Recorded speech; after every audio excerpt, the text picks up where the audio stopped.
What's going on, guys? It's Brandon back here again today. And Game 60, our third consecutive video I'm doing against the Anaheim Ducks. Another 9 o'clock game, March 1st. I'm filming this actually right after the game, so we're getting this right, done and quick. The score ends up being 6-3 in favor of Chicago as they end their losing streak. Hawks go to 18, 35, and 7. Athanasiou was in due to Foligno being out injured. Shots were 31-24 Anaheim. Hits were 27-12 Anaheim. Faceoffs 32-21 Anaheim. Chicago goes 2 for 4. Anaheim 0 for 2. Seth Jones had been traded, so that was the big thing that happened before the game. Of course, I'll repeat the trade, even though it should be mentioned in the earlier video. Spencer Knight, 2026 conditional first, and $2.5 million of salary of Seth Jones for next 5 years, 26% to be exact. And then to Florida goes Seth Jones on a 7.1 something million dollar cap hit and a 2026 fourth round pick. So overall, I thought it was a pretty good trade. You can check out the trade video to see what my thoughts on that. Soderblom saves 28 out of 31, which Spencer Knight's acquisition brings questions into his future with the team as well as Mrazek's. Gibson saves 18 out of 24.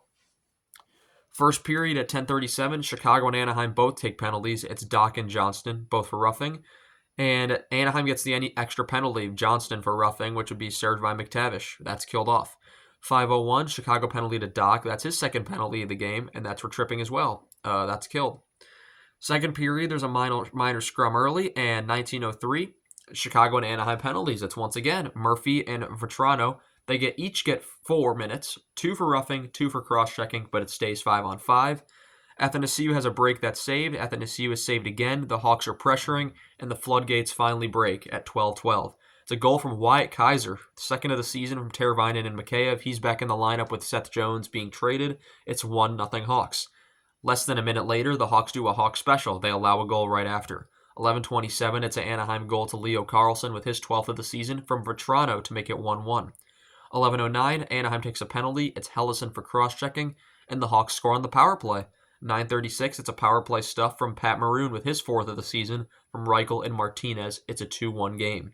6:44, the Hawks add another lead. Teuvo Teravainen's 14th of the season from Donato and Brody to make it 3-1. Donato's not done. He's really increasing his value before the deadline as well.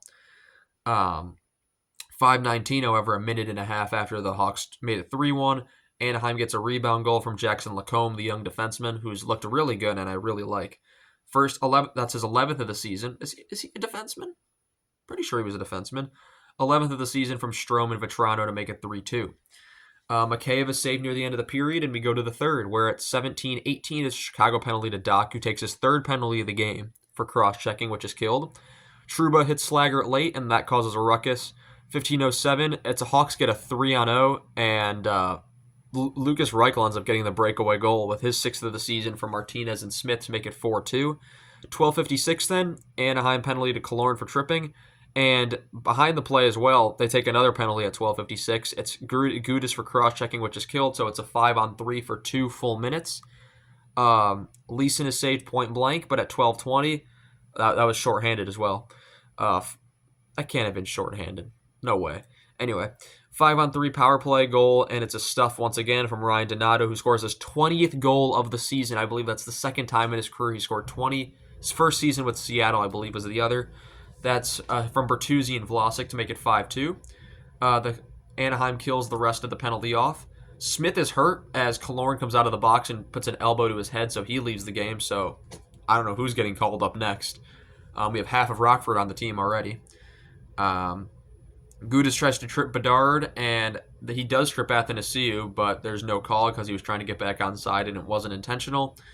9:04, Chicago scores again, and it's a breakaway goal, and it's just Donato beating his man. 21st of the season, 2nd of the game. What a move by Ryan Donato. Teravainen with another assist. It's 6-2 Hawks. 2:44, the game ends with Anaheim scoring from Leo Carlsson, his 13th of the season. And I got to write in the assist because I actually didn't write in the assist for that, so I'll go back after that. If you ask me who it was, I honestly couldn't tell you right now off the top of my head. But yeah, my question after this is, what's going on with Connor? Bedard has not had a point in how many games now? I believe it's 5 games. And these last 2 games, he's scored 5 and 6 goals respectively. 11 goals, and Bedard's not in on any of them. that is shocking.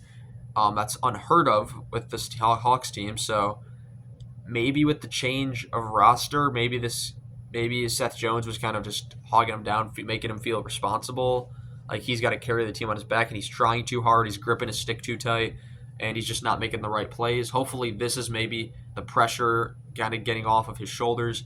Maybe he can get that oomph back about him, get back to a pace that he can just end the season off strong, so he can go into next season looking good. And it's also going to depend for his extension because everyone knows he's getting an extension as soon as he's eligible, 8 years, however many money he wants. But this could be taking his salary down the way he's playing right now. But yeah, that's going to be all I have for you guys on this one. I want to thank you all so much for watching this video. Look for a Stadium Series video coming soon, as that was today as well. Detroit and Columbus faced off. That was a pretty good game. And second most attended game in NHL history, so that's also pretty cool. Anyway, guys, once again, I want to thank you all so much for watching, and have a good one. See you next time.